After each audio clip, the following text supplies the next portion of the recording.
Welcome back. We have our first guest, Mr. Jordan. Thank you for coming. Thanks for having me. Yeah. Yeah, I'm excited. I'm very excited. Jordan is a good friend of ours. Recently became family, Yeah.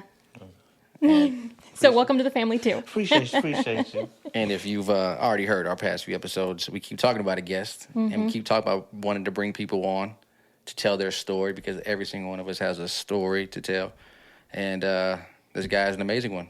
Yeah. All right. We thought you'd be the first, like the perfect candidate, to I be do? honest. That's Yeah. crazy. Yeah, you have an amazing Jordan.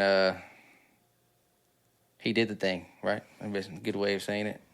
He did it. Yeah. He's done it. He's doing it. I'm trying. And very humble too about it. But no, he's a very great candidate to be on Rooted and Rising because he is rooted and he's risen. And this dude, as he's already a huge, but he Can you tell? but no, he is Can you- definitely a big tree. Like quads on deck. Yeah, he's definitely a big tree. And he bears fruits. Yep. That's for sure. He's an overcomer, just like a lot of us are. Yep. So we all have a story to tell. Mm-hmm. You know. But So- I guess tell us a little bit about, I guess, yourself. I know whenever I first met you, funny, the first thing I knew you as was like you were an athlete. You used to play football. You're a boyfriend of Miss Amazing Kiana, which I work with, and so she's just a great human being. And I got to get to know you a little bit more and stuff. And I just knew I was like, oh, you just start to get to know someone a little bit more, and I'm like, we're all human, right? And so I was like, I want to know this guy's story. And so when did you start playing football? Like at a young age, or is this like in high school? I tried playing football for the first time. I think I had to be like first grade, second grade. I went out there and all we did was run. Didn't touch the football, and I was like, I'm not doing this. And then I played basketball for a while, and then I actually moved. I'm from Tulsa, Oklahoma originally, Okay. but I moved to Manhattan, Kansas, which, if y'all know, that's Kansas State, a very small town. Like, I don't know the population, but it's small. Yeah. There for like 2 years, came back, and I actually started playing football because I wanted to get into this magnet middle school called Carver Middle School in Tulsa. It's like one of the better magnet schools in Oklahoma because, we're not that high in education. Okay. So I went up there. I didn't get accepted at first, but then they took me up there, and I talked to the football coach and went up to one of the practice, and they got me in there, and that's kind of how I started playing football. That Dang. way, yeah, seventh grade, 7th grade is when you first started playing football? yeah, 7th grade. Yeah. grade, yeah. I would have assumed, Whole life. Yeah. Yeah, most people, it's like when they make it, it's because they've been doing it their whole life. Yeah. You got one of them stories of just got put into it. Yeah, I was a nerd, bro. I was a homebody. I went outside and played a lot, but for the most part, I was like, Yeah. huge video gamer, and I That's didn't what's up. really do sports. Like, I So you did weren't, AAU like- basketball, but not. Were you like coordinated and everything? No, Really? no. I was so uncoordinated when I first started playing. Really? It helped though, because I was just tall. Because I can't. 7th grade, I had to be like 6 foot already. Wow. I was like Oh, 6 foot dang. 170 in 7th Yeah, grade. if I were a middle school coach, like, oh, come on. Right. Yeah, exactly. Let's utilize him. Exactly. They tried to put me in safety, and then they realized I was not coordinated. Put them on the line right now. Well, that's awesome. So I didn't know that. That's Me great. neither. Well, I mean, but that's like, Yeah. to me, whenever I think of someone who's done it, who's, whole life. Because, I mean, my high school, we had stars. In my head, we had star athletes. Oh, this guy's going to go pro. Nobody from my high school went pro. Yeah. Even the best ones. No, maybe 1 or 2 went to college, if anything, but no one went pro. And, I mean, for someone who started in 7th grade with no hand-eye coordination, you did it. I didn't say no hand. My fault. I said I wasn't that coordinated, but yeah. But how did you did you like just start training, or just naturally at the time practice you got better and better? I mean, yeah, I think I just had to, once I learned the game, like, and got a little bit more coordinated getting my feet together. Because I was fast and I was, like, strong. I just didn't know really how to use my body the correct way. Because I grew a lot. I think when we went to Kansas, I grew, like, 7 inches one year. Oh, 6 so you didn't even inches. know your body. Yeah, no, I was, like, real awkward and real, yeah, I was lanky. Yeah, I never had that problem. I gradually grew to this slowly. Yeah, like I said, bro, I was a nerd. Like, I was a straight A student up until that point. I think that was my first year not making straight, or the following year was my first year not making straight A's. Oh wow, Yeah. distractions. Huh? Distractions, a new one, I guess. I get, Yeah. it happens. It's middle school, bro, Yeah, very true. Being straight A in elementary ain't the same. That's actually facts. I actually the same way, actually, now I think about it. But that's cool. And so then high school, you were the star automatically? Not necessarily. I guess I'm not really aware of what people perceived me at that time, I think for the most part, yeah. But there were a lot of other athletes in my year that were like great athletes. So I don't think anyone expected me to be any better than all of the other good athletes there. The only thing I had going for me that they didn't was my height, was my size. Because I don't even think I was the best. I don't think I've ever been the best athlete on any team I've ever been on, except for when I was in Kansas. But Yeah.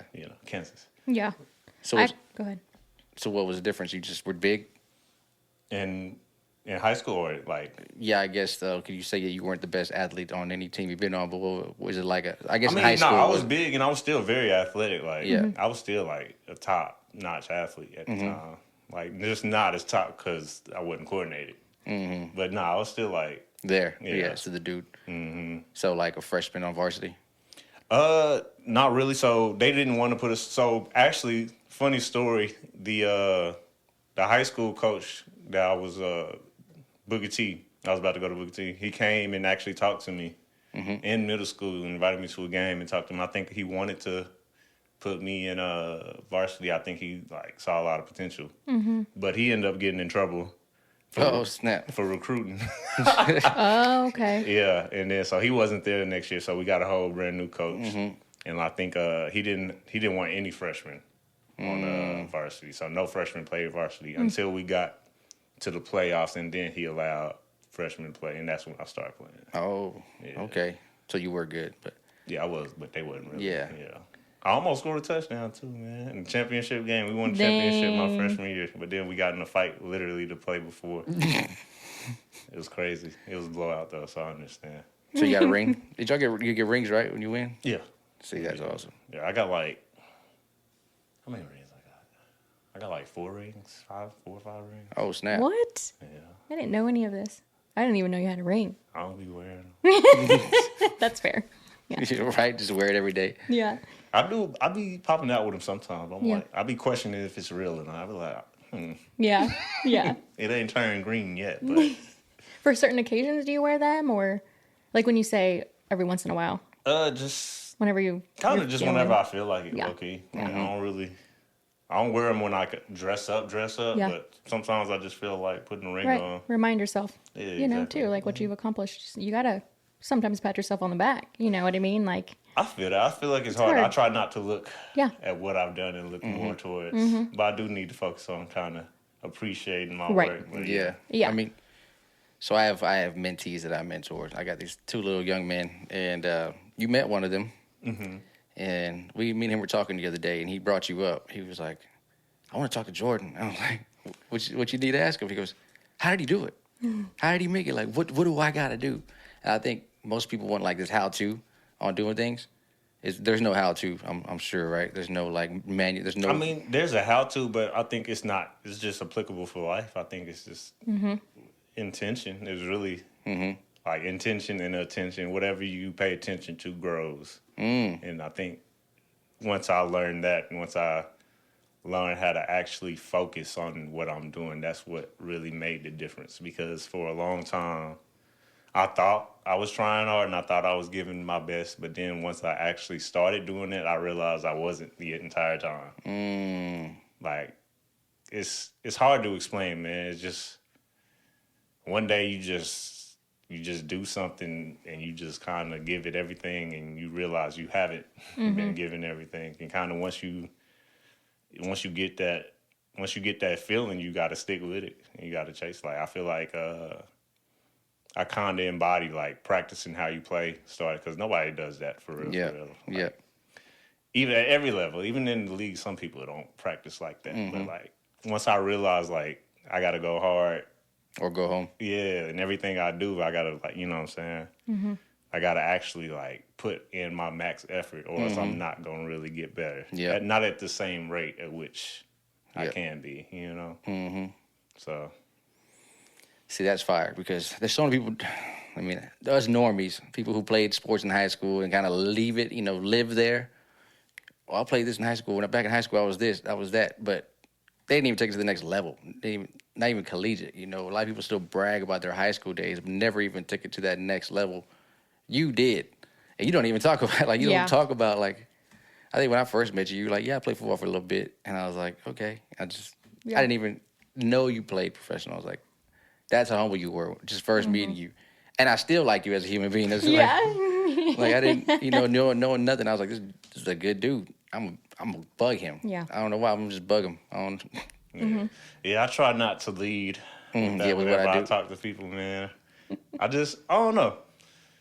I guess I don't like getting trapped in conversations also about football and stuff like that because I feel like I'm more multi-dimensional. Right. What is that? That's Multifaceted. glossary, dictionary word of the day. But yeah, I don't like to think of myself as just this one thing. Yeah, Right. it's not your identity. Yeah. Your identity comes from what you do. So, most people identify themselves with what they do. Exactly. Yeah. That's why I'm even now I'm still trying to figure out who I am outside of everything else. You know what I'm saying? Which is crazy to outsiders looking in. How's that even possible? But that's why you're an overcomer. That's why you're on here because you're doing it. You're in a process, and you've reached heights that the White Howard couldn't reach. that's good. But literally, millions of kids dreamed of. You've had that dream come true. You went to that level. Millions, literally, hundreds of millions at that, and you made it to that level. You've done it, and you're like, what's next? And I love that because you're still going, and by choice or by not, you're still going, which is awesome. And I think it's kind of the beauty of it's one of the reasons why we have you on here because we want to know how, what is the story like? Because we think, a lot of people, you go to high school, you train, you made it college, but they don't know home. They know football, but they don't know home. They separate they think that life was perfect and then you had a great system in place. You had someone who helped you. You had this, and then you go to college and life was great and it was amazing. But we know the setbacks, the injuries that you had to go through, the stuff outside of football, outside the lines, the mental battles you had to deal with, and yet you kept going. When was your first injury that you had? I think my freshman year of high school, yeah. What'd you happen? I fractured my tibia. Fractured it. How? I got hit in the leg by this DN that ended up going to TU. He was a senior. I was a freshman. They had me at scout team quarterback. They had me just scrambling around. He must have came through and blew my shit up right At practice, not even in the game. at practice. And this is this playoff practice, so it's cold. It's like December. Oh, no. Or I don't even remember when high school this playoffs is not anymore. Yeah, around that, yeah. Yeah, so it's 37 degrees, man, For practice. man. And then I went to high school people who were really good, then got hurt, and that was kind of it, And then you talk about, well, I was cold, but I got hurt. How'd you keep going? Why did you keep going? You were hurt. You got hurt.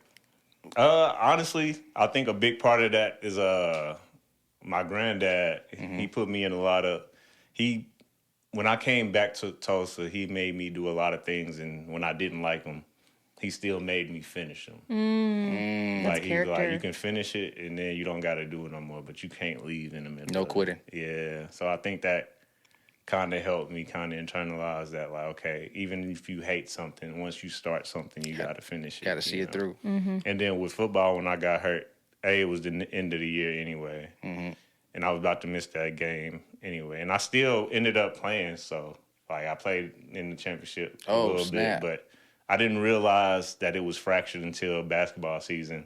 You couldn't run. A couple games, and I'm like, damn, I can't go back and forth. It hurt, yeah. And then that's the thing. I didn't even realize I was that hurt. I feel like when you're young, you can just you're a gladiator. Keep going. No kidding. Yeah, you can don't run break. full speed into people and be okay. Yeah. The human body is amazing. Man.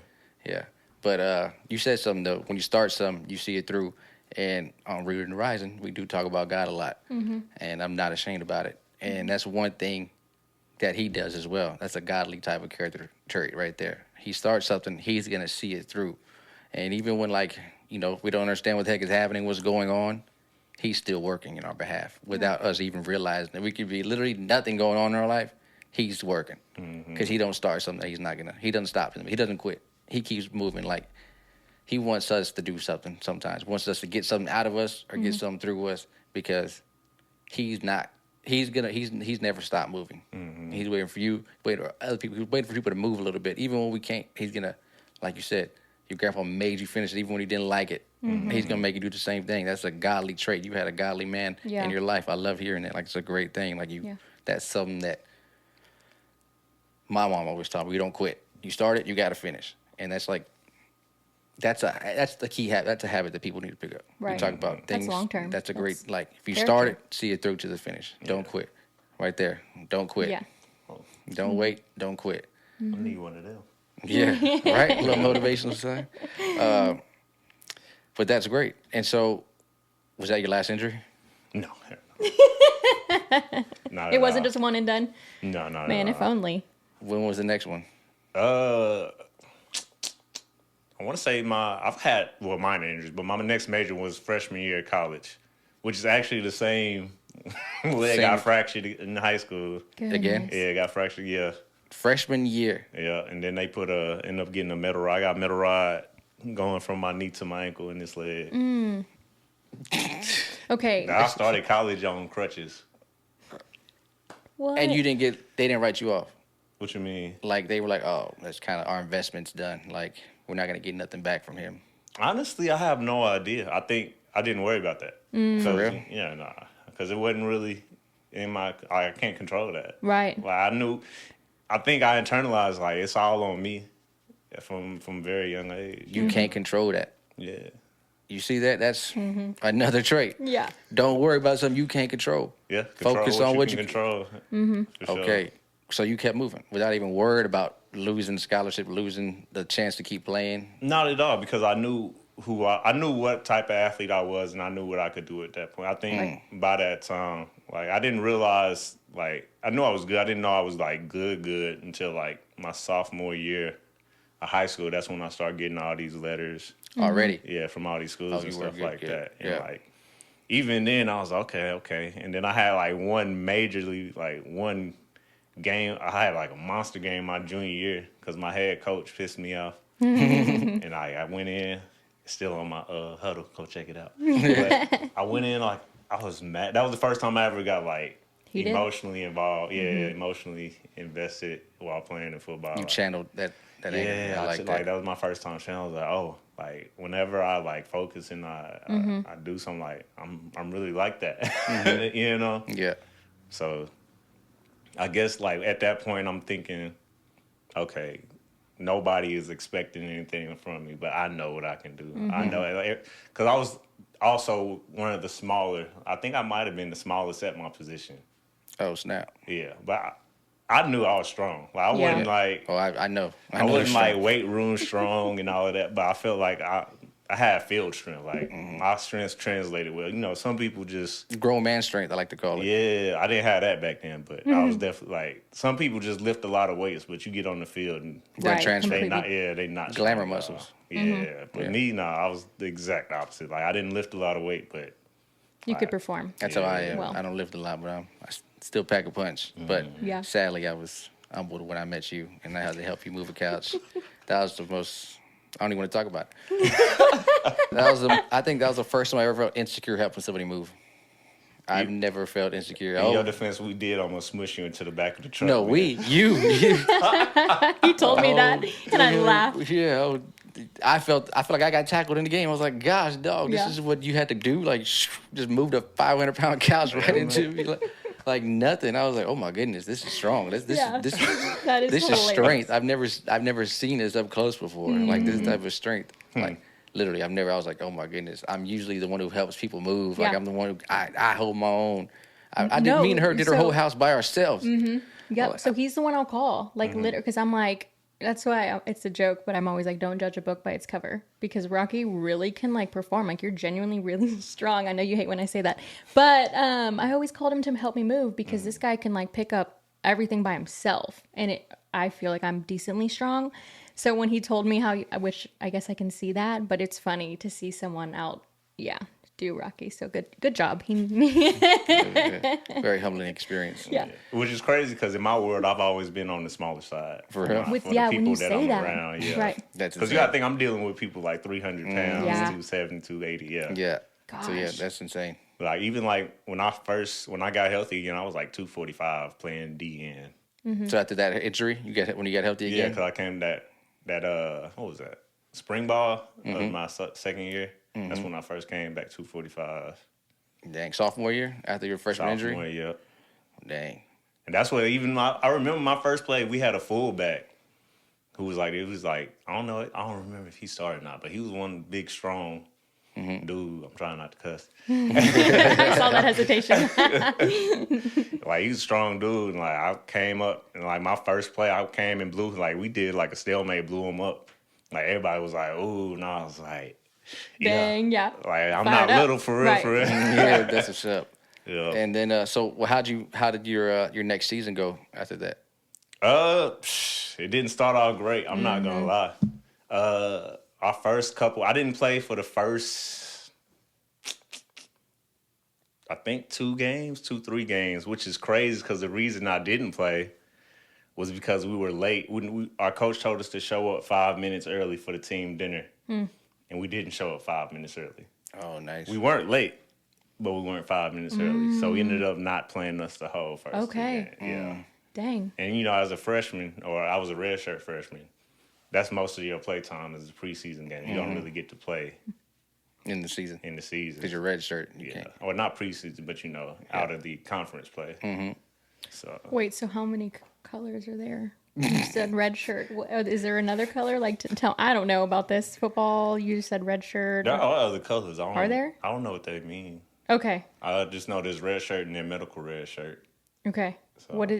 What is red shirt, I guess? Red shirt is when you just they sit you out because they don't want to waste you. And it doesn't count as your year. Yeah, exactly. Okay. And then medical red shirt is the same thing, but it's because of injury. Mm-hmm. Ah, okay. Makes sense. That's awesome. And I've heard gray shirt and other shirts. But I've never heard of that. It might just be NCAA. I might just be talking. So you came back though, and that was after those. You missed the first 2. Was it good? Oh yeah, it was cool. I think I had my first sack got taken away. Honestly, I think we played. My first sack was against Kansas in a blowout, and it got taken away because somebody else got a call. But I still got the picture. It's a cold picture. That was my wallpaper for like the whole year. Nice. We beat Texas Tech. It was like 47-45. That was when Patrick Mahomes was there. That was like my first real playing time against like a real team and stuff like that. And I'm like, damn, he not that fast. But yeah, after that, I started playing a lot more and more. And then we ended up going to the Sugar Bowl that year.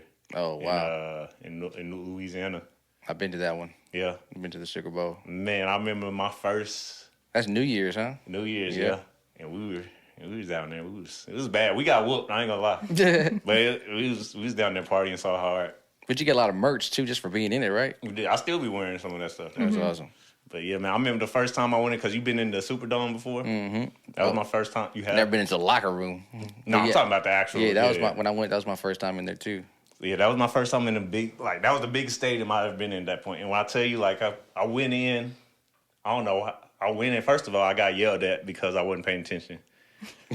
So I'm yelled at, then getting cussed at, and then they like go on the field. And then as soon as I go on the field, my first play, I made I don't know if it was a sack or if he was just scrambling. I tackled him. And I tell you, the whole dome erupted, and like I felt like the vibrations of like everybody. Like I felt the vibration of people's voice like going through. I was like, yeah, this is what it feels like. Yeah, that shit was crazy. Dang. I still that's like a core memory for me today. I was like, damn. That feeling. Yeah, that's a drug. That's like. Yeah, I feel like I still ain't even had anything close to that just because it was a dome. Yeah, it's a dome. It's enclosed. Yeah, so it felt. I was like, oh, man. So you signed in that season? That's when you started signing? Oh, I guess that was your last game. Yeah, that was the last game. But no, I had a pretty decent season. Like I expected to be. No, I was gonna come back and be a second string. I thought. Let me see who's coming back. You sound so humble because like you still got drafted. So how did that happen? How did you get drafted?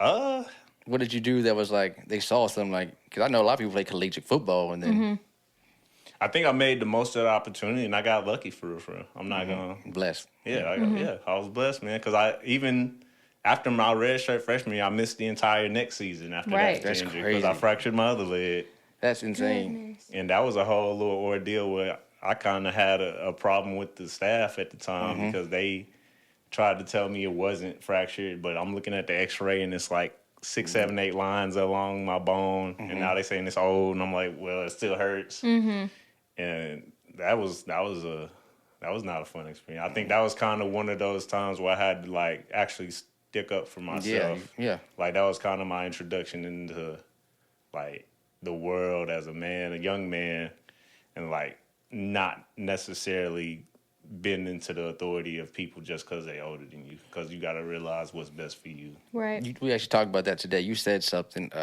Treat people how they need to be treated. Yeah.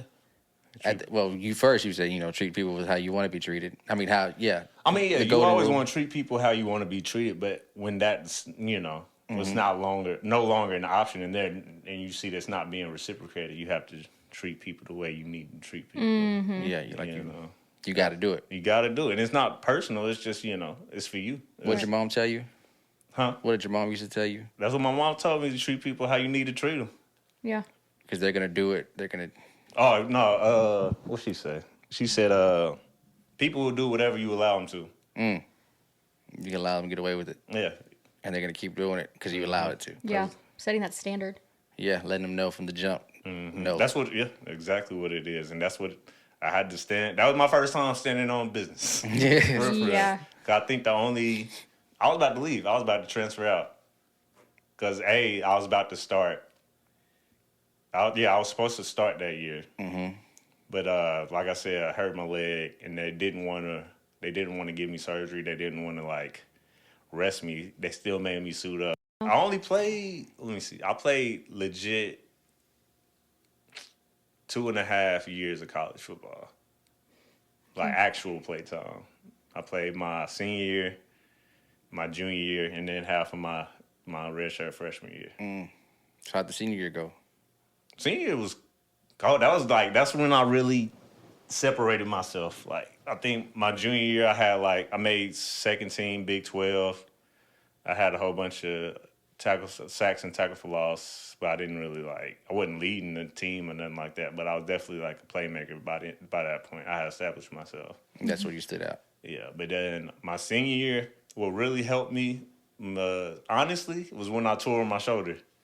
So I tore my shoulder Tearing your shoulder, another injury. I was helped about to you. say. yeah. So I tore my shoulder that spring, the day before the spring game, going into my senior year, and it's like a 4-month recovery, and it was basically exactly 4 months to the first game. Blessed. So I basically was did a lot of elliptical, a lot of rehab, and then for training camp, since I still couldn't really make contact, I did all the individual drills, and then when everybody went team, I would go with the strength and conditioning coach, and I basically ran sprints. So I'd sprint 50 yards, walk across the field, sprint 50 yards. I did that 10 times, and then after that, he had this big wooden sled. And that shit had to be at least 250 pounds. It was heavy.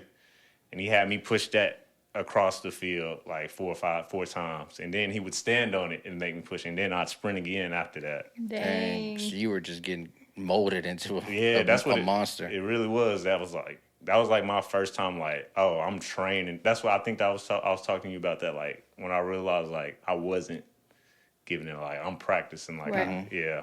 That's when you turned it on. That's when I was because once I got used to sprinting, I'm sprinting 20 times a day, and then I'm pushing this heavy. My legs was Yeah, quadro. Jello. Yeah, huge. yeah. So that got my get off was crazy after that. I think after that, I legit was nah, bro, I got the best get off on this team, bro. And I think that's where you win at my position. Preparation. Yeah, that first step, honestly. Yeah. You got that first step right. Because I was already bendy and fluid and stuff like that, but I just Elusive. didn't have that. Yeah. That's what's up. Okay. How many total injuries have you had? Can you count Let on me see. off of your 1, fingers? 2, 3, 4, 5, 6. 6. Okay, Big gosh. ones. And I had eye surgery. I? I had LASIK. Oh, dang. Okay. You've been in a lot of surgeries. I have. So my question to you is, how did you stay mentally? Did you ever feel defeated? How did you keep that mental like health so strong? That's, yeah, in my head, that's the same thing. It's like, how did you keep going? Yeah, because that's a lot. You prepare, and then you'd end up hurt again or something, right? For a lot of people, that's so hard to keep overcoming. God loves you. Yeah, No, no straight kidding. up. God You've loves been you, bro. tested to He the wants max. you. He has something big for you, especially if you ain't even like. It gives me the chills. Yeah, it's kind of. I'm kind of anxious to know what you're gonna do, what he got planned for you, because that's just like. He kept you going. You know, you played 2.5 years. You made it. You know, like, and you were riddled with injuries, and they still chose you. Yeah. They still picked you to like, come up Yeah. to the big leagues. No, Like, that was crazy. yeah. So like, dang, he ain't like when he starts something, he gonna finish it. Yeah. So he ain't done. So it's like, I want to know, like, what is it, guy? Like, what Yeah. you got? Because This is only the beginning for you. yeah, because injuries plague. They're a big plague on the mental capacity. So like, you've already showed your mental strength already because you got some roots. I mean, think about it, you got roots. You were like by yourself because I mean, well, not by yourself, but there's other people who are hurt. Right. Like in that experience when you were injured, there's other people that you met that were injured at the same time going through therapy. Like, what was their mindset like? Yeah. Were they? I think that also played. The people I met and were around that ended up becoming my closest friends actually helped me a lot because my roommates, 2 of my roommates. So I have 3 roommates my senior year. 2 of us went to the league, and the other 2 had career-ending injuries. One roommate, Josh, you met Josh. Yeah. Big light-skinned dude, looked like me. Oh yeah. He ended up having a heart condition. His heart was too big. He couldn't play no more after that. And then I had another roommate, Sione. He was like 5-star running back out of LA or Louisiana. He tore his ACL 3 times. He tore left one, right one, and then left one again. Oh, y'all eating that household? Huh? That's crazy. But that house is crazy. I mean, you got 2 who made it and 2 who had to end. That's devastating. It is. And then it also, like, I guess that's a good way to see it. You're like, this hits career ending, you know, for Josh. Like, I'm sure you saw that. We're like, I can still keep going. Like, that's I'm sure he was motivation in itself. I think I recognized, like, even though I felt like I was unlucky, I was still lucky. Like, I was I can keep playing. I have a chance. Yeah, like I was very unluckily unlucky. Well, Yeah. luckily unlucky. Yeah. You know, Blessedly blessed. blessedly blessed. There you know? go. Yeah, because Josh is still blessed no matter what. Yeah. I'm sure. Yeah, that's a testimony in itself right there. And it helped because Josh is also one of the like intellectual friends I had. You know, he didn't really get distracted by a lot of things. Yeah. In college, you know, what I'm Focus. saying? Yeah, exactly. Yeah. That's what's up. So yeah, no, the people I met along the way definitely Helped you. helped me a lot, and also like like I said, like my grandfather growing up. And keeping him making me finish things that I absolutely didn't want to do helped. Because I hate to say this, but I disassociated a lot growing up, you know? Yeah. Which isn't necessarily good, but it does help. Yeah. Whenever you are going through things and you can't really, like, you got to move. Put like, it in a whenever box. You just got to move. I think it was middle school. I got on the AAU team. I was practicing with high schools and stuff. So I'm used to being the biggest. Now I wasn't the biggest no more. And like this is my first time running with people 16, 17 years old. I'm like 14. Like, they running. Yeah. And like that's when I first. It's hard to explain, but that's when I was like, I learned to cut off my mind. I learned to cut off my mind. Like stop thinking and to just go. Like that's when I was like one step at a time. Like. Don't think about it. Don't just run. Like, I wouldn't even. Like, my eyes is open, but I'm not really looking. Like I'm just going forward and staying up. Yeah, that's literally with me with running or with any working out. I used to work out this ninja gym. That's how I met her. So I helped build it for one, but also worked out there. I wasn't the strongest. I wasn't the biggest. I wasn't any of that. But I saw the best. And I hung out with the best. Like, I was underneath them. Like, my buddy, who I told you about, he grinded all the time. He was a trainer, personal trainer, and he grinded, and I just followed him. I was just like, "What are you doing today?" Okay, I'm gonna do it with you. Or like, "Look what I did today." Okay, do this now. And he would always just push me to that next level because, I mean, it was too late for me already. I did it was like after high school, but I didn't. I wish I knew that then to hang out with the better one, hang out with the best, be around them because you are who you hang around. Yeah. And I noticed that if I wanted to be the best, I got to hang around the best. If I want to get stronger, I got to hang around people who are stronger because they're going to push me to that next level. That's So you noticed that at a young age. I didn't even know. I noticed it as a adult. That I think the correlation between physical and mental fortitude. I think that's the best way to start when you're young. Is when you build that physical fortitude, that mental comes as With a it. result. Yeah. With it Yeah. because you have to have some correlate. form. Yeah. And that's the easiest way to test it as a child, other than trauma. Yeah. You know what I'm saying? So Yeah. Fitness. it definitely plays a part. Like even now, like I need to get back in the gym and working out again because I know whenever I push myself physically and I'm on top of my body physically, mentally, I have more clarity. Exactly. That's what helped. That's what got me through college. That's what helped me get through was working out and realize, I can do hard things. But reading a book ain't so hard. Yeah. And then when you read the book, you find out, it's the answers on the test right here. What the heck? Yeah. It's not that hard. You push yourself and actually understand, like, you can do hard things. Pause. What I what I like to do whenever I just I gotta do some Stairmaster. I love that. Me some Stairmaster too. That thing is hard. Well, as a punishment, we used to have to do 300 Stairmasters. Dang. Like if we was late to something or missed something, we had to do 300. Wow. And I got in trouble just enough times to be able to get like 100 flights or 300 flights in 45 minutes. Wow. I was just about to ask roughly how long would that take? Yeah, it usually About take 45 minutes? when I first started, it was like an hour 10, hour 15, and then the fastest I got it was like 45 minutes. Talk about building some quads. Yeah. Man, Gosh. See, I used to do 30 minutes. Like I'd go work out and then, like you went for time. yeah, I went for time, but I never looked at the floors, like how many steps I did. So I'm curious how much I could do in 30 minutes. Now, see, that's going to be, I'm like, what's the next challenge? Whenever you say that, no, I'm not going to do what you did. But I would start off at 100. I've just never put the two and two together. So that's perspective to me. So now I'm going to like kind of be more aware. How much can I do in 30 minutes? But Yeah. But I'm more aware of now how mentally strong you are. How, like, unfazed you were by injuries. yeah, Like, look at the way you're speaking about him. I'm yeah, like, I remember when I broke the tip of my finger. Like, I lost my nail. I almost lost my mind. I was like, I'm about to get disformed. Like, I'm not going to be the same. And then, this is nothing. This is the tip of my finger. Like, you literally, like, how did you do that? working.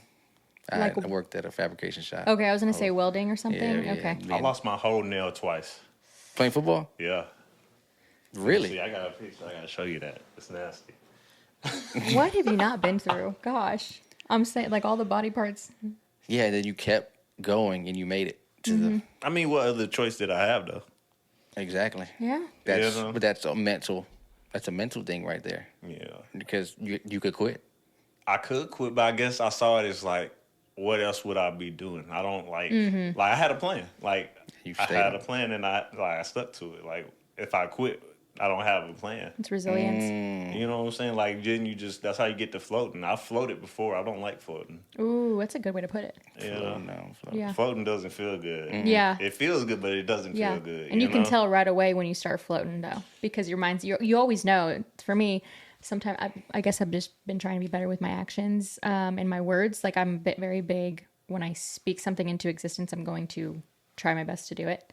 I guess my dad taught me that, character in me, but sometimes when I will feel defeated and then I get in my own head and then I get that setback. So I think right now, still as an adult, I'm working on that, just building up my resilience and my vision, to keep accomplishing those goals. Yeah, I guess one thing that helped me was, that I didn't believe in was the affirmations, the positive affirmations. Words of affirmation. Yeah, like speaking it and actually, because for me, I had to start writing it before because I'm not, I wasn't one to talk to myself like that. Okay.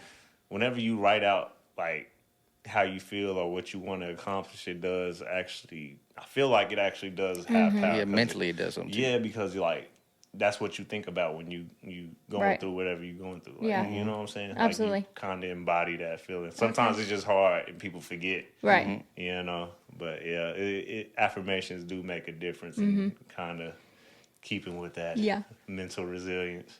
No, I agree. That's a big key. Mantras and affirmations to yourself, little things to tell yourself, and then writing it down is good. Yeah. I have this elder at my church. He used to say reading the Bible out loud did something to your brain to where it actually connects to your spiritual at the same time, which is just reading it. When you do read it out loud. I'm like, sometimes I can't read out loud because I want to understand what I'm saying. Right. But when you say it out loud, he said it sticks with you like spiritually. And I'm like, I'm gonna do both of it. I'm gonna read it and I'm gonna read it out loud. Yeah. Because I mean that's a key. I mean, you're speaking to yourself without you realize. You're always hearing yourself. I believe in it because I think that's why I got that control what you control. Because I had a coach that would say that to us every morning in the weight room, and I'm like, I hate this shit, but like, Yeah. it's stuck with me now. Like I say it now today, like you know, I've embodied it, and it helped me get through a lot of situations where it just wasn't in my favor, or at least it seemed like it wasn't in my favor, and I was like, well, what can I do about it? Nothing. Okay, then what can I do about something? You know what I'm Yeah. saying? What can I do to improve how I'm feeling in this moment? And do Because it. I can't do anything over here. So I have to shift my attention to something that I can do. You got to shift. You can't focus on the negative things that you can't control. That's what it is. It's hard. It's easier said than done, sure. but it really is just like focusing on the positive. And I feel like the best way to do that is to have equanimity, which is basically looking at everything without a positive or negative, attachment to it. Which it takes time. It took me a while. I had to go to therapy to learn that one. Yeah, that's a big one. That's a good one. And we kind of talked about it a few weeks ago on our podcast. How in the Bible it tells you this, like to focus on the good. Focus, like don't be anxious. Anxious ain't gonna help you. Right. It's not gonna help you get any better. Dwelling. Yeah, it's not gonna. Jesus talking about like what is worrying gonna do tomorrow? How's it gonna benefit you? So how's that work exactly? So I learned that too at a young age to control what you can control and don't focus on what you can't, because I mean you can't control it. Right. It's out of your hands. It's a serenity prayer too. There's a whole prayer to that. Yeah, about focusing on what you can control and knowing the difference of what you can and what you can. And What's the prayer? now I don't want to butcher it. I can tell you. You want to look up the Serenity Prayer? We can Sam? edit this out. Yeah. Yeah, we'll look at the Serenity Prayer. But yeah, that's you have great qualities. Yeah. Like, I mean, of course you had to have it to get to where you were at, but it almost nothing comes natural, I guess. Oh yeah, you did lose your finger. Oh my goodness. Yeah, and somehow it looks worse than mine. And I got smushed by a metal plate. By middle plate? Yeah, Damn. metal plate smushed it. I thought they're going to have to. They thought they were going to amputate it and everything. That's why I was like, oh no, I'm about to be disfigured. Yeah. Wow. That's pinky though. That's such a story. It was to this tell, one. This is my. And other it was your right ring. hand? Oh, it was a ring. Nobody would have noticed. Yeah, no one. Yeah, my grandpa had he had to miss an index finger, the tip. I always noticed. It was weird because it had like the nail poking out. It was just a he had nub a with nail the nail still? with the poking out. At least he had a nail. Some people just got It was weird. nubs. It was a nub with a nail poking Oh, out. it had. Oh, Yeah, it was like a nub nail too. It did was, he keep it clean? Keep it cut? I don't know. I never liked touching it. I was like, get that thing away from me. That's why I didn't want that. I didn't want some people say, get that thing away from me. You know. But I don't know. you got the Serenity Prayer? A lot come up. I had a lot of questions I couldn't ask. You're good at questions, though. I love that you being so inquisitive. Yeah, every That's time I talked to perspective. you, we're talking for like Yeah.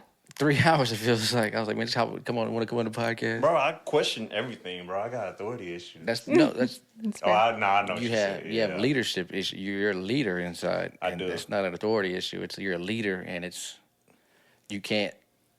Your voice is too loud. Yeah, to I can't submit. ignore something that don't Yeah, make sense. exactly, and that's a leadership quality. And me and Sienna have talked about it before. I don't know if I said it on the podcast. The difference between a leader and a manager, and the like a manager is like the one who there's imagine 4 people in the forest. You got 2 guys whacking. One guy is he tells when to take a break, when to switch off, when to sharpen their tools, this and that. He's the one telling them what to do. That's the manager. Telling the leader's on top of the tree, telling them where to go. He's the one pointing the right direction, yelling at them, "We're going this way." That's who the leader is. And it's hard when you got someone telling you the direction. Your spirit knows where to go. Things like that. And it's not an authority if it's you. It's just your voice is so loud Yeah. that it's not willing to submit. But I was talking to someone the other day, my little mentees, about him. He's a leader. To me, he's a natural born leader. He's actually a Leo too. So he's a natural born leader. And I was telling him, I was telling him, I was like, sometimes you got to be willing to be led, though. A leader has to be willing to be led for a little bit to learn, so he can lead. It's just it's how you grow. It's how you learn. Experiences get wisdom. It's how you get wisdom. Right. And I submitted before I even started this podcast. I helped other people do their podcast. I was producing it, doing those things, and I still feel like a student. I'm still a student. I still feel weird about it being the podcast that my name's attached to it. Yeah. Because I'm still learning. I had someone tell me the other day, why don't you do this? Why don't you have your own thing and all that? I was like, because I don't know what I'm talking about. Yeah. I'm still learning. I'm still growing. Like I'm not a know-it-all. I don't know everything, and I'm willing to admit that I don't know everything. Like I feel weird. I was talking to her sister. I think I told you about it. I was talking to your sister last night and saying how like this podcast can be summed up real quick in like 10 seconds, 30 seconds. Just do it. Go out there and do it. Like there's no recipe. There's character traits that came in the darkness. A lot of that stuff came through your worst times. Your character was built through some of your worst times in your life without even realizing that it was sometimes. Like you don't realize you're building these things subconsciously to become who you are. But it's how you become who you are. Like you got to go through the darkness. Like God willing, God forbid, but it's just part of life. We all struggle. We all go through our problems. And that's how we get these roots. That's how rooted and rising. Like, yeah, we see NFL, we see that, but we don't see Jordan, the seed that actually had to be put in, buried, and then had to go even deeper. We just see the fruits. Yeah. We didn't see what the struggles you had to go through. And that's the beauty. Like, trees are just as big in the ground as you are up. Yeah. Like, you don't know how deep you had to go to get those character traits. Like, you have amazing character traits, focusing on what you can't control. So there was stuff in your life, I'm sure, like, I can't control this. And you had to, like, subconsciously rewrite your brain. You had to reprogram yourself. You had to break down your whole algorithm and, like, this is what I got to do now. This is how I'm starting to think without even realizing you're rewiring in the brain because there's stuff that happened you couldn't control. Being like humble, that's something that's like a gift. Your grandpa telling you how to start, telling you like to finish what you started. Like that came from you wanting like to quit at one point, having to want he was like, no, we don't do that. Yeah. And so all of this stuff who helped you become you is like, that's the story. That's who Jordan is. Like the results, your fruit isn't who you are. Like the roots are where you became. And that's what I see. That's what I know God has a plan for you because he gave you big roots. He's like, he may give you some big hurricanes, but he knows you're not going to fall over. But that's the thing. I never really felt like I had big roots. Or not even root, but that too. But I never really felt like I had, I guess to me, I didn't feel like I overcame. It didn't seem like I was overcoming. Like, I guess I was more aware of the suffering around me than my own suffering, if that makes sense. That's a character trait. That's a good one. Yeah. I think I'm empathetic. I'm empathetic. I am naturally empathetic. I think I can see. I do tend to try to put myself in people's position, even if I don't like them. Whenever something happens, I do try to give people the benefit of doubt and try to be like, you got it worse than me.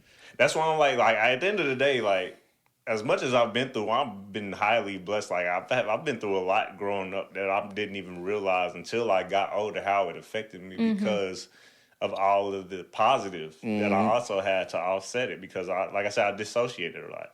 Like I didn't realize I was dissociating, but I was. But people around me saw that, and people around me, like, helped me out and latched on to me and gave me something else to focus on other than my own problems. Fuel to the fire, help you keep going. Yeah. Because even now, I find it hard to figure out what I want to do because I think I realized that I was doing what I was doing for the idea of helping out my family and the people in my family. And I realized that money can't help people. Like people, you know what I'm saying? Yeah. But I thought I can make all this money and all and save my family and everything will be fine and dandy and stuff like that. And I realized that, you know, people just, how do I say this? People just don't. I can't even find the words right now. I know I don't know where you're going, but I know there's people who don't want their problem solved. They think they do, but then they won't have a problem to talk about, to struggle with. They like to struggle. They like problems. Because if you give them the answer to their problems, well, they give you a reason why it's still a problem. Yeah. They don't want help. No one wants to be helped. They just want to be seen. They want a little bit of help. Yeah. You know, here and there, it's temporary. You know, there's no happiness doesn't come from outside things. That's internal. There's stuff you got to deprogram yourself. You got to shift your mind. You got to change your mind. And I think also just because it's something that you want doesn't mean that's what they want. Exactly. You know, just because you want better for them doesn't mean they want better for them. You know what I'm saying? I was at a sermon one time where I seen this pastor saying how you can be trying to pull people up, but at the same time you're trying to pull them up, they can pull you down. Yeah. And sometimes you can't be trying to pick people up the whole time because Yeah. you can't help people if they don't want to be helped. Yeah. And that's a tough one because, I mean, I guess growing up, the same thing. I want to help everybody. I want this person to be successful. I'm gonna do this so I can get the money so they can do that. You know, I got their dreams. I know their dreams, so I'm gonna help them get their dreams. So let me do this first so they can do that. They don't want none of that. It's just, you can't help people who don't want to be helped. It's a never-ending battle. Yeah. And that's kind of had to shift away from like just trying to be all about helping few people and more open to helping those who need help and are willing to accept help. That's why I'm like, everybody needs help. Yeah. Like I think I was so focused on doing what I was doing to help a very specific set of people. Yeah. And once I realized that what I'm doing is not going to help them ultimately, that has to come from within themselves. That's when I kind of shifted to being like, I got to help people who need help, who I can help. You know what I'm saying? Yeah. Because, I've been called self-righteous. I've been called, I've been called greedy or what is it? Or don't care. What is it? They say I don't care about people or something like that. I'm like, no, I care. I just can't really. Right. I can't keep giving into a void. You know? Maybe actually help with the problem. Like I'm trying to help you mentally and you just want a certain type of help. Yeah. Like, you know what I'm saying? It's usually financially is what people want, but they don't want the actual help to actually give them the cure to what they need. Because I've realized the older I get, I feel like the best thing you can do for people is talk to them and talk through. I agree. Go deep. Yeah. Intentional. Yeah. Asking the questions. Hey, how are you actually doing? Being present, doing so as well. Like real talk. Like I hate small talk. I agree. Like that's what I say. I don't talk a lot. I just can't. Surface level. Yeah, I can't do surface level conversations. It's really hard for me to kind of like. We're rooted. We're trying to go deep. Yeah. Yeah. And I feel like it's connection. We are human beings that want to be able to connect. Right, with that comes with our sphere of influence, your circle. We all have a story. Who are the top 5 people, right? Whether it be friends, your parents, it can be any category. But I just feel like I want to give as well, like getting to know my people, my circle, but I also do enjoy when it's reciprocated back as well, right? Because it's like I could be. Maybe they don't know what I'm going through because you care so much about what's up with them mentally and stuff. But sometimes we gotta. Check ourselves and my friend group and stuff to be able to ask, hey, like, how are you doing as well, Sienna? And stuff like that. So it's just being present with your. But sometimes it takes your presence to spark that in somebody else. Yeah. Because I definitely feel like I've been on my high vibrational state. I've been able to spark that in other people. And I've had the same thing happen where I was like in my own head, going through my own things when someone came and talked to me. And I'm like, okay. Yeah. Like we all suffer. Exactly. Yeah, we're all lights. We're all meant to be a light on the side of a hill. When there's darkness, everyone's meant to see us. We're helped to light other people's candles, and so they can light someone else's. And then someone lit ours. Someone kept, someone was on the light on the side of the hill, the candle on the side of the hill. They could be seen from so far away for us, so we can be that because we're all meant to be that. We're all meant to be the light for somebody, right. And I mean. I mean, you're a light. I mean, Yeah. there's someone who's listening to this who I mean, I promise. Like, I mean, you lit me up. I'm already been lit up, I thought, but you threw some gasoline on it. You fired. It's Yeah. it's Yeah. motivating, you know, to see someone go through it and get to the other side and then keep going, you know. It's hard. Life is hard. It's not meant to be easy. And the traits you possess, you have a kid, Yeah. Yeah. that's going to be some great traits. They have a great role model. Yeah. It's a Appreciate that. Man. yeah, it's a blessing. Those are great gifts because those are what I'm like. I was talking to your sister yesterday. I was like, how are we going to raise this little girl? We got to think. We got to be. It's what the one we want her to become. We got to be that. We want her to be. We want to have these traits. We got to have them. We got to possess them. We got to do those things that we want her to be. Like we got to fix ourselves.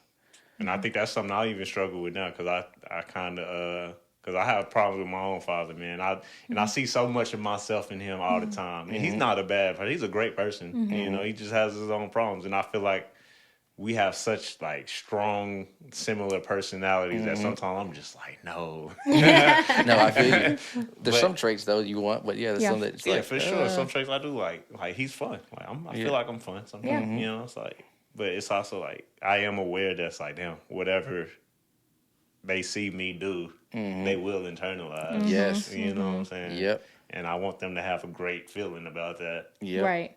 That's the first step, is recognizing. Yeah. So Being good. aware, and then generational curses are real, so they got Yeah. to stop here. That's one thing I pray about every night. Help me stop generational curses right here. And they've been helping not pass them along because I can't have her go through the same battles I had to go through that were I didn't know that my dad went through or my mom had went through them too. It's just you don't realize it until you become a parent. Like, oh my goodness, this is the problem. I got to fix this. You found the serenity prayer. Yeah, I did. It took me long enough. God, grant me the serenity to accept the things I cannot change, the courage to change the things I can, and the wisdom to know the difference. Living one day at a time, enjoying one moment at a time, accepting hardship as a pathway to peace, taking, as Jesus did, this sinful world as it is, not as I would have it, trusting that you will make all things right if I surrender to your will, so that I may be reasonably happy in this life and supremely happy with you forever in the next. Amen. Okay, I have heard that. Just the first part though. Yeah, the knowing the differences of what you can control, what you can't. When in college, like when did NFL even become, is that something you always like kind of wanted to do? Is that what you were trying to do from the jump, or did this kind of just, once you know, sophomore, junior, I'm just taking a guess here. When did that vision hit that you wanted to join? When did it almost feel like reality? Yeah. When it feel like reality, I think the end of my junior year when I made second team Big 12. Oh, dang. Yeah, because I felt like I didn't have a good season, but I had a good season. But I'm also was hard to. I'm hard on myself. Yeah, you're your own worst critic. Yeah, and then that second season, I led the nation in sacks for like half the year.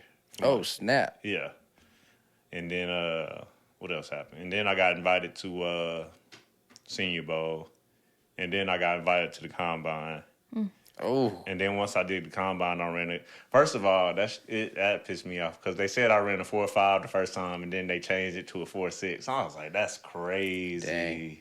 Just cost me hundreds of thousands of dollars. Where's But yeah, that was I think that's when it became real. the combine? In Indiana, right? Indiana. Indianapolis, yeah. Yeah, and that's because I started meeting with. Only had one official meeting. It was with Chicago. It's crazy. The team that drafted me, I literally had no contact with until the day before the draft, where they confirmed this was my phone number. Oh, snap. Yeah, because I took visits to where I go. I went to Pittsburgh. I talked to Chicago. Where else did I go? I went to this one more spot I can't think of.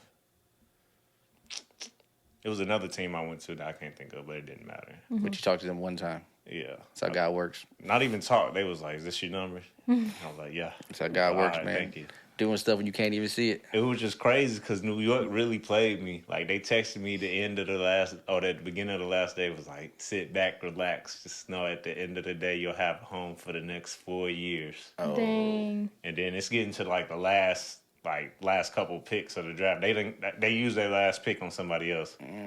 And like that, my agent called and they talking about trying to work out a free agency deal with them. And I was like, oh, that's crazy. And then second to last pick. For real? Yeah, I was second to last pick. Oh, you didn't get the parade then, right? Nah. I was one away from Washington. Dang. Yeah, it's crazy. That was a long day because I thought I was supposed to go like 4, 5, 6. Oh. Yeah, Oh, wow. but it was my injuries. She pulled that Aaron Rodgers move when he just waited and waited and waited. Man, well, I went in the back and started playing the game. I'm not watching it because I have my whole family over there. Yeah. Like after that, I think after the New York pick, I just was like, I'm out. I gotta go do something else. I can't just focus because That's a mental battle. Yeah. Yeah. Cause like, damn, I'm hot right now. Like I'm embarrassed. Yeah, everyone came out. Yeah. And and everybody could tell. That's what made it worse. So it's like, damn, everybody knows that I'm feeling some type of way. It's okay. Right. What's it called? I'm The just pats like, on the pity.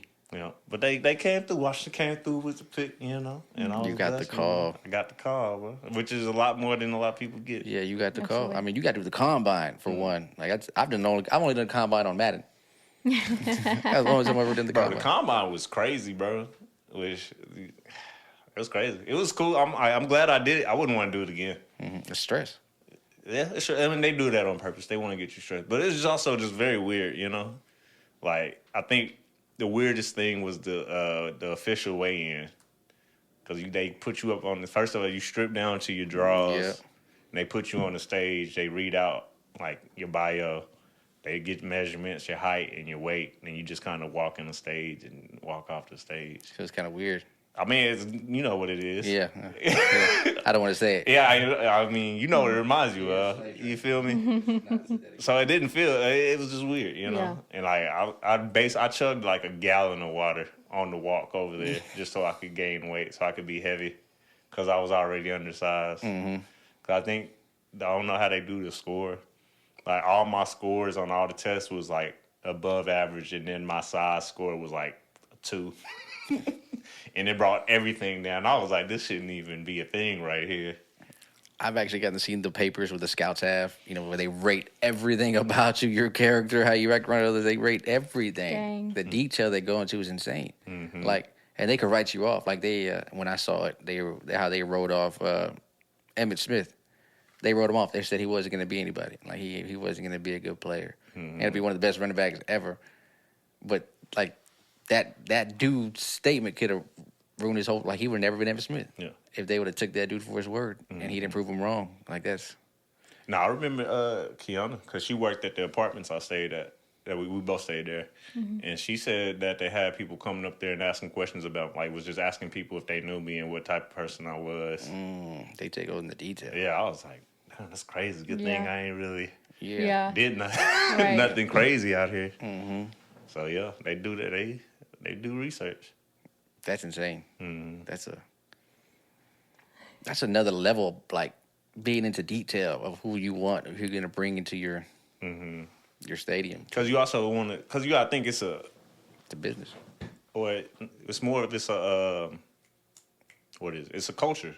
You bring in all of these unknowns, and you want it to work and mesh well. You don't want to bring in something that's going to kind of derail everything you built up to that point. So I think they do kind of do that.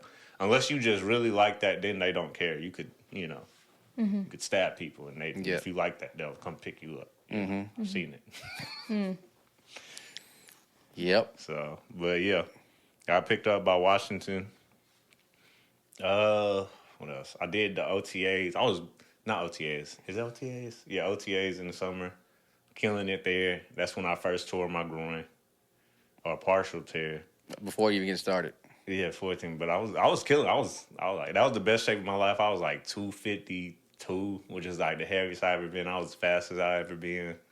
I was in great shape. And then right before training camp started, I got 6 cortisone shots in my groin. You know what cortisone shots are? Heard of them. So I got 6 of those. And I was supposed to, they were supposed to bring me back slow. They ended up bringing me back full pads my first day back. Dang. Threw you into the fire. Man, I made it through that first day. Literally the second day, we didn't have no pads. I tore my groin doing the drill. I was just running the hoop. I must have planted my foot in the ground. And it said, it's like I got sniped. I just fell. And I was on the ground for they said I was on the ground for 2 minutes. It didn't feel that long. I couldn't breathe. when it first happened, I was like, damn, just breathe. Like, I was just saying in my head, breathe, breathe, breathe, because that was the first thing that I stopped doing. Yeah. When it happened, I was like, and like they're talking to me and trying to give me, I'm like, I can't listen. I had to shut out everything. I'm like, the only thing in my mind was like, you gotta breathe, just breathe. Or breathe. It's a picture. I hate that picture too.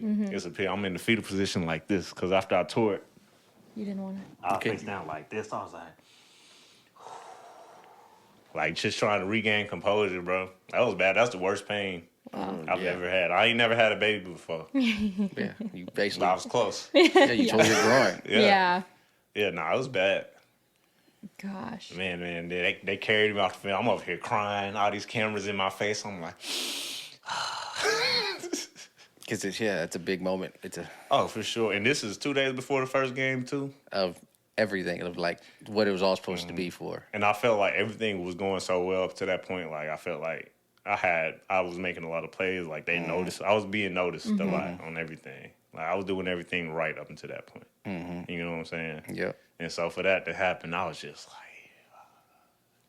because in my head, I'm like, I'm lucky to even be here. I wasn't even supposed to be here. And I felt like I had something to prove. I felt like I had a chip on my shoulder because I felt like I had more value than what I was. You were getting overlooked. Yeah. I felt overlooked. Yeah. And I felt like I had something to prove. But, it wasn't God's plan, He had different plans, I rehabbed. I went to Philly. I actually stayed in Philly. I stayed in a hotel in Philly for about 2 weeks. 2-3 weeks the first time. I had my surgery down there. Literally, my rehab was just walking a mile a day for like the first week. And then doing little, like, everything was basically on my back. Like all the little rehab stuff. Then I went back, and then I came back right before, like a week or two before I was supposed to come back. I was like, shit hurt, like real bad. And they was like, they went and got me checked out again, tore it again. Right before you supposed to come back? So then I went back to Philly for another 2 weeks to get another surgery. And what else? Yeah, I missed the whole season. After I was done for the whole season, I kind of stopped. I was still show up to meetings, but I didn't really go to none of the games. I think I went to one game that year. And it's hard. It's hard, kind of like, kind of feeling like, I don't know. It's hard trying to feel like a team when you can't even unite around them. Yeah, exactly. Because I'm not really a big, like watcher. I'm not, you know what I'm saying? Like, I feel I can do it. I don't want to watch. Yeah. But I do, yeah, it was just hard to really be around the team. I feel like it did make it more difficult which I did build a lot of good relationships still there. It's still people there that I like and talk to and stuff like that. But it definitely did affect my interactions with teams going forward, I feel like. I think it made me a little bit more closed off to people. I think I was also because I had to focus on building myself back up. Recovery. Yeah, but I did think it kind of made me shut out more than I should have, if that makes sense. You know what I'm saying? Yeah. So, and then after that, they fired the entire coaching staff and changed the defense. Yeah. So they drafted me as an outside linebacker in like a 3-4. Fired Jay. And then they brought in Ron Rivera. And he changed it to a 4-3. And they drafted 2 other DNs at my position. That's when they got Chase Young and James. And let me see. I made the team still. They put me on practice squad. It hurt because I was balling, but because of COVID, there was no preseason. So no other teams got a chance to see me. So we just did training camp, and then they cut who they cut. And nobody's going to pick you up because if they ain't seen you. Right. And I had no film prior to that from the year before. Injuries. But you still were able to play. Yeah. Well, practice. You still were there. Yeah, and I was still there. And then what else happened? So they put me on practice squad and stuff like that. Did that for a couple weeks, and then I had the opportunity. Somebody got hurt, and they had to bring somebody up from practice squad. It was me and another DN on practice squad. They brought him up. He was an older guy, and I think I had a problem with it because I felt like I was better. At the end of the day, that's always how I'm gonna feel. When you're in that space, you gotta feel that way. Because no one else is. Yeah, and so I had a conversation with the DC afterwards because we was cool. They liked me a lot. I feel like my DC and the head coach like me better than my position coach. But yeah, I ain't gonna say nothing. But he just told me, man, we didn't really think much. We just made a decision on it. And I was like, that's not what I want to hear, but I appreciate you even saying something, I guess. And then literally that followed on my birthday, my agent called me and said, Minnesota wants you. Someone's watching you again. Yeah, and I had a conversation. I did have a conversation with the Minnesota during the draft process, and they said, and they basically was like, "You're gonna be on the plane Sunday. They're gonna sign you or poach you off practice. It's called poaching players. They poached me after practice squad, and I was on the plane that Sunday. Literally, I'm on the plane right before the plane take off. My agent called back. And said Washington wants you to stay, and they'll put you on active roster if you stay. Dang. Yeah, and I was just like, damn, because for me, I'm like, damn, y'all already had the opportunity to kind of like do that, and it's also, but I also built like a routine there. I had built relationships there. I knew the defense there, but I was like, damn, I had to bet on myself in the moment, and I think I just went with the decision was like, regardless of what happened, I got to live whatever decision I make. And my agent was like, just go. And I was like, shit, I am on the plane already, bro. I'd have to get off the plane to come back. And so I left. I was like, nah. Like, they had the opportunity, and I left, and I did Minnesota. And that was an experience itself, man. You know? Like, I don't regret my decision, but Minnesota was not a great place for me. But I also had a lot go down when I was there, too, because I got to Minnesota halfway through the season, and they were losing because they had a lot of players hurt on defense. So I got there, and I didn't play. I was suited. I was on active roster. I was making money, and I was at the game, but I wasn't playing. And I was confused. I was like, why y'all bring me here if y'all didn't want me to play? So I've been there 2 weeks, and after that 2 weeks, they cut the one that they starting DNs. So now I'm like, okay, I'm about to play. Literally, same time, my granddad passes away. Your father figure. Yeah. So, and, you know, my dad's not in any shape to do anything. I got to go back and handle this because I'm the only one that can handle it. Another root had to get grown. Yeah, so, you know, I leave the team, and I'm gone for 3 weeks.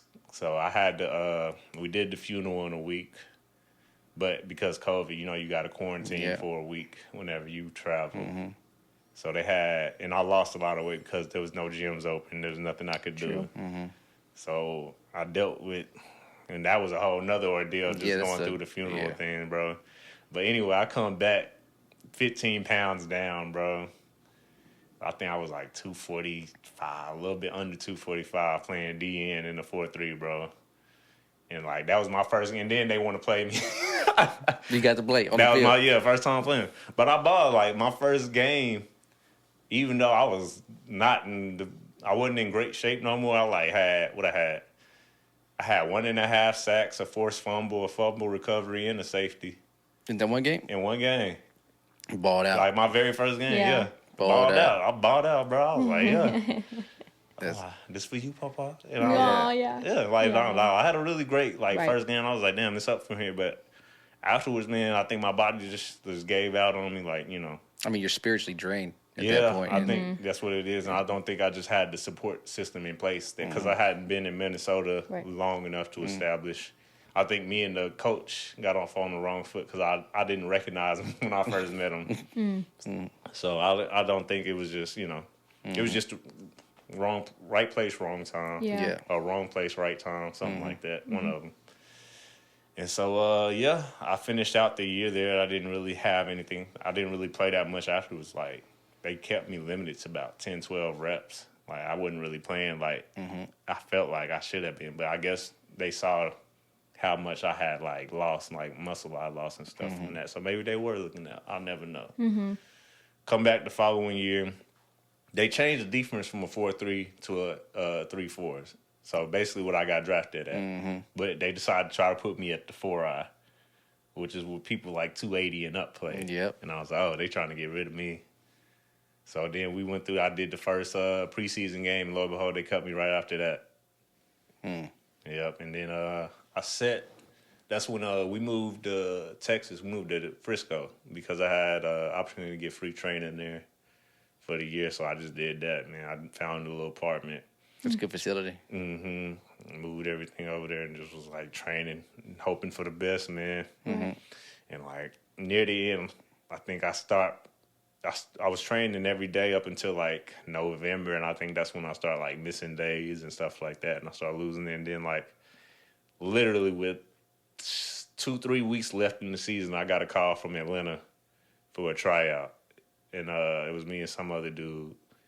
And like I did it, and I had 2 tryouts. I had one with the Jets, I think, before, and then I had Atlanta afterwards.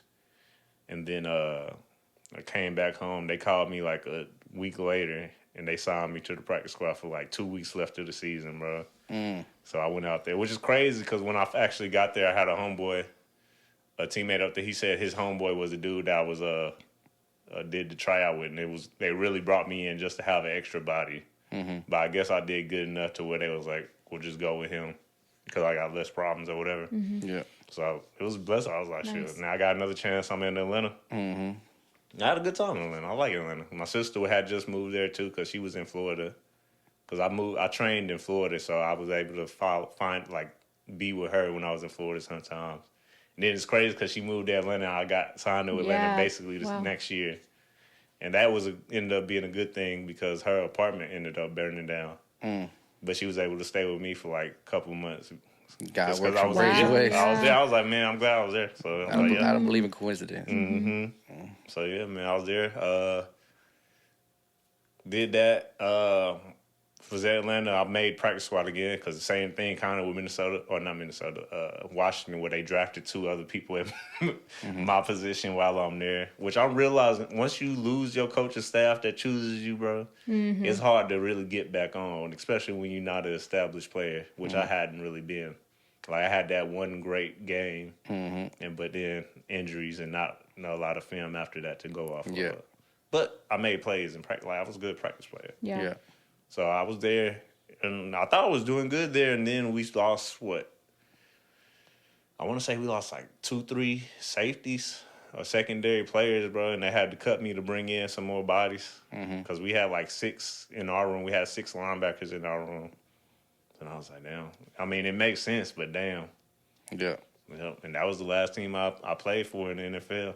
Yeah. So that was my whole journey. Wow. Your roots, bro. Yeah. And so you were building other players up this whole time, building people, helping people build their strengths. And that's kind of what you've been doing to me. You've been helping build me up without you even realizing with the questions you ask, things you do. That's kind of what you do. You bring out the best in other people without you realize. It's kind of like, I guess, the underlying gift I'm seeing in all this, how you keep helping people grow. And you've been trying to help people this whole time, and it is not even looking out for you, without even looking for yourself. That's kind of, you're just a natural helper. You're natural. That's your gift. You have a gift of empathy, helping you grow and helping people build themselves up. And despite if they want it or not, that's who you are. You're a very blessed person. I'm seeing that. I've seen it since I first met you, and even before I met you, I remember looking at you like, that dude is huge, but your spirit is even bigger, which is crazy because you're huge. Yeah, you have a huge spirit, and you have this huge cover over you. You have a massive blessing over you. Yeah, you know your aura. It's huge, it's big, and so you have a beautiful story. I mean, you got to do something people, like I said, millions of people dream of. And now you have the opportunity to help people get into what they dream of. You can do now. It's like the possibilities are endless because people put themselves. You have the opportunity to be a father, a present father, a present husband, a present person, and the people around you who you love lives. You have the opportunity now for people don't have in that career that you were chasing, and now you have the opportunity to help other people grow, which is. It's what I love to do myself. It's better to give than to receive, the thing. But like, you have the wisdom now. You have the experience now. You've been led. You've been coached. Now it's time for you to lead. Now it's time for you to build others up. What are you going to give back to the world now? Because the world is just, you've been waiting. Your spirit's been waiting to give back, and now it's time. Now it's your opportunity to give back. It's to give your gifts. That's what I'm just trying to figure out the right vehicle to do it in. Yeah. and in any vehicle you choose. Yeah. Literally, that's who you are, and it's innate. It's a part of you. Whatever you do, you're gonna do it to the best you can. You're gonna take it to the highest level it can be done because you've already done what military people can't do. What wanted to do. You've done that, and to me, you've done that with injury and Yeah. everything trying to chip you down and break you apart. But yet you resisted. You kept going. Yeah. You didn't stop. You saw it through. You kicked the door down. Like you made a way, and now lead people on that path you help establish. Mm-hmm. Like you're a trailblazer. There's people riddled with injury all the time who it's over. You're the reason why it's not. You're a good light on why it's not over. Why you can keep going. You can get 1,000 no's. Guess what? You're gonna get one more yes. You can get turned all the time, but guess what? People are watching without you realizing it. Things are doing behind the scenes without you realizing That's it. true. Yep. It's You got to experience it firsthand. you got to literally like It's a fresh perspective. Yeah. you Yeah. got to experience it, but then you also had to go through it at the same time. You Right. got what you wanted, but you had it, the cost was so big for you at the same damn That's time. what I think that was the biggest thing getting over. It's like, damn, I got everything I really asked for. It's not really what I expected. Right. You know what I'm saying? Yeah. But I do appreciate it. I love the opportunity I got. I love everything because it was meant to happen. Mm-hmm. It was meant to be. It had to be. This was my journey to be. It's who you are. Yeah. Now you the man you are now is because of your experiences. Like I said, your roots. Like you have this huge tree, and it's not gonna get tipped over. It's not. You've already experienced. To me, it sounds like some very crazy stuff you've already had to go through. Even stuff we talked outside of the podcast. You've experienced some. You have some deep roots. And so we talked about peace the other day, and what peace is to us. And peace is like being the eye of the storm. Everything going around you going crazy, but you're calm. You're in the calmness. You're not, when the storm comes, you're not going to get tipped over because your roots have been established. See, that's the problem though. I feel I'm more comfortable in the storm. My thing now is trying to function when everything is calm. Because I like even Keanu will say I'm great in a chaotic situation. Yeah. I'm good in a bad situation. I'm trying to learn how to be good in a neutral situation. And I think that's what most people don't want. They don't want peace because it's hard when stuff is calm. No peace, only problems. Yeah, because what are you supposed to do? Yeah.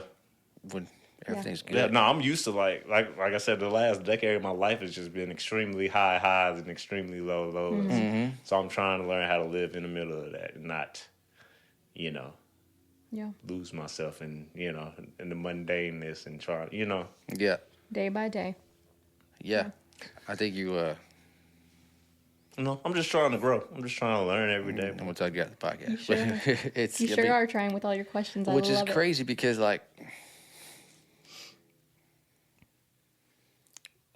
you've done which is insane. Socrates, very wise man, and he claimed the wisest person knows nothing. Like the wise person that can admit they know nothing. Yeah, for sure. And that's very wise of you. So just keep wanting to learn, to keep wanting to do things. That's wisdom. Mm-hmm. That's what true wisdom is: the desire to keep learning, to keep growing. Because a good example, my uncle, he was a good mentor to me for a point in my life. He's 65, 70. At the time, he was like 62, 61, And he was telling me he reads every day. I was like, what you trying to, because he was trying to learn to do something. I was like, what are you trying to learn? Like, you're grown. What are you learning? Like, he tells me, he's like, you got to learn every single day. I'm going to be learning to the day I die. Yeah. I'm always going to be learning. Like, there's always stuff for us to learn. Like, you don't never know everything. And to me, that was one of the things I was like, okay, I don't know anything. I'm a teenager, you know everything. But then when you hear something like that, it's like, oh, okay. Mm-hmm. And then my pastor, the same way, 65, PhD, doctorate in this, has a JD, a lawyer, all these different degrees. He's back in school right now because he feels like he knows nothing, And that's kind of what our purpose. You got to keep learning. I feel like that's the only way forward. Like even when we talked about ego death, that one day, like that's when I start learning again. That's when I was like, okay, let me read. Let me that's when I had made a decision to spend every waking moment at that time of my life to better myself in one way or another. Like that's when I was reading, I was writing, I did poetry, bro. You know what I'm saying? I'm a rapper. Like I did a lot of things, but it was all for the cause of self-improvement. Like you feel me? Like if you're not getting better, you're getting worse. Yes. And I think a lot of people say that with not the right context in mind, but it really is a constant, race to be the best version of yourself.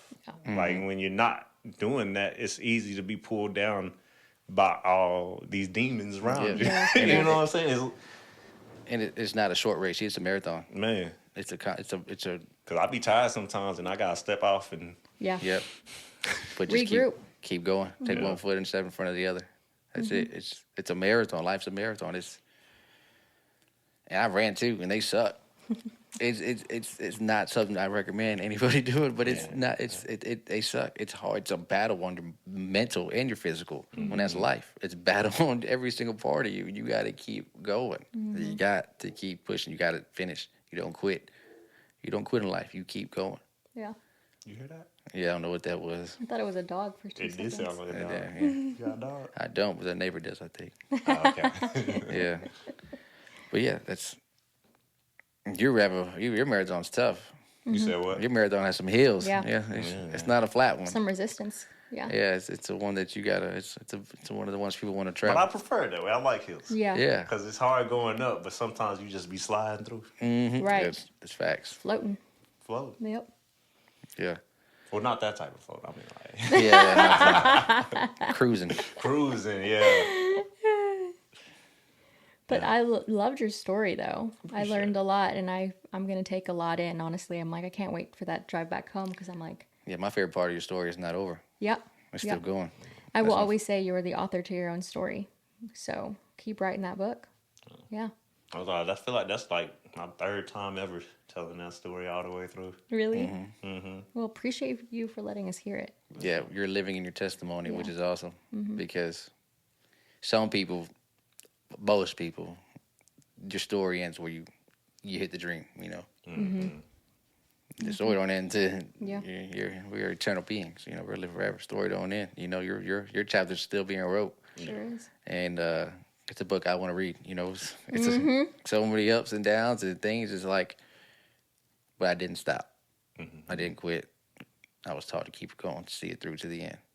And I mean, he's looking down on you. Your grandpa, he's still in you. He's still waiting for you to keep going. He wants you to keep. And it's, whew. It's in you. Yeah.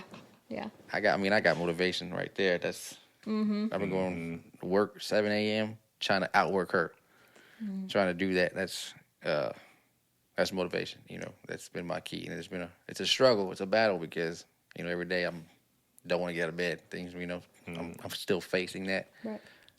and but no, I keep pushing. I got to because I was raised better than that. I was raised better than my feelings. I have an old mentor, buddy. He taught me not to give into my emotions, good or bad. Don't let it control me.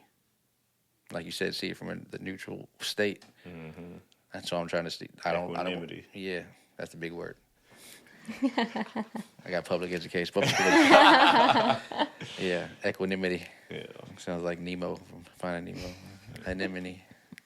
But that's all it takes is just one good example, bro. And then you can pick and choose from that, or choose to be that, or choose to be something better or worse. Yeah. Exactly. You have the choice. Free will. Yep. That's why God let Adam eat that apple. Facts. Facts. We talked. Yeah. That's That's I big still disagree. I think the first sin was knowledge. Oh yeah, the knowledge. Yeah. Oh yeah, to even know the difference. Yeah. That's a good point. I think that's the beauty of it. We get to have our own interpretations That's true. because they can tell us all we want, but who knows? So, I guess one last question before we go. what? What was the crazy purchase you had? The craziest what? The craziest purchase? The craziest or most expensive? Ooh. Both. I bought a Scat Pack of cash. Hey. That was like 50 grand. And then I bought some slugs twice because I lost one at dinner. Oh no. And then I lost the other one at dinner again. Oh my.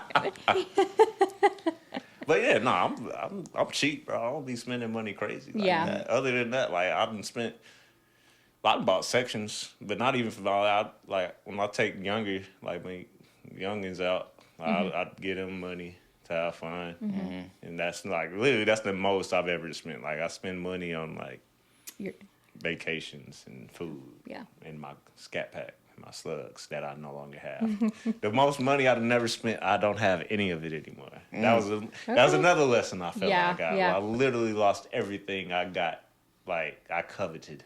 You know what I'm saying? I had my scat pack stolen. I lost both my grills.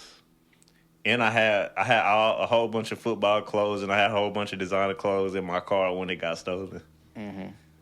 Goodness, you have been tested to the limit. Man, That's for sure. That's Job. That's a Job story. you said what? It's almost like a Job. You know, got stuff taken from him, and now God gave him everything plus some back.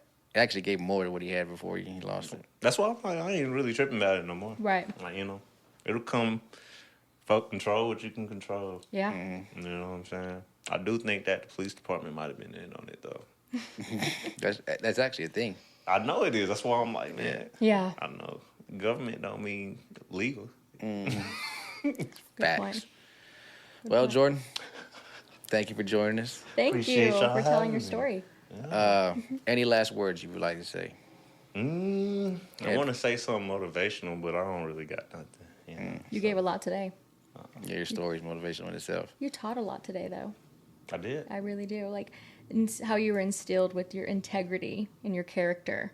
You know, it really does come from within, and the people you surround yourself with.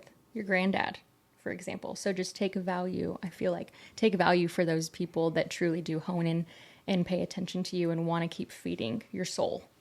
And so you took it. You took it in, and you are who you are today because of everything you just went through. And you're still going through it, but it's because you're still writing that book, though. I can't wait to be a part of it. I know we cannot wait. Get my memoirs together. Yeah, right.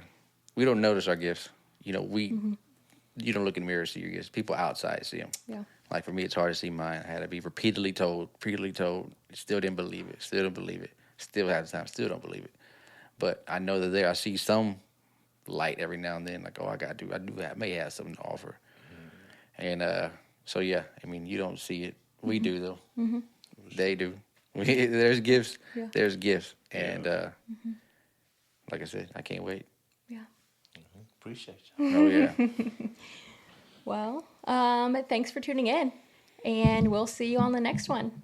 Oh yeah. Peace.